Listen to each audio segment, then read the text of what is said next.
Next, root of sec theta minus 1 upon sec theta plus 1 plus root of sec theta plus 1 upon sec theta minus 1 equals to, so we have to solve this. Sec everything is sec theta. So in this problem we'll separate the numerator and denominator first and then cross multiply.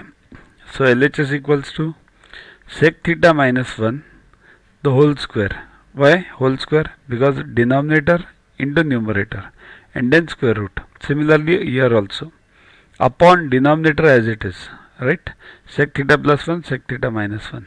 Okay, so square root and square, what it becomes? Sec theta minus 1 plus sec theta plus 1, and here a plus b into a minus b denominator, right? So it becomes sec square theta minus 1. So 2 sec theta over here in the numerator upon tan square theta. Why tan square theta? Because see this, 1 plus tan square theta equals to sec square theta. So 1 on this side, right hand side, it becomes sec square theta minus 1 equals to tan square theta. So denominator is tan square theta and square root. So it is tan theta. So further sec theta upon tan theta. Tan theta means what? See here, convert this to sin and cos. 2 into 1 upon cos theta upon sin theta upon cos theta. Now a upon b upon c upon d equals to ad upon bc.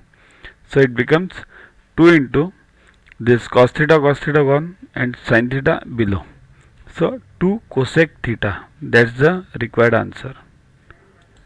Next, if a cos theta plus b sin theta equals to m,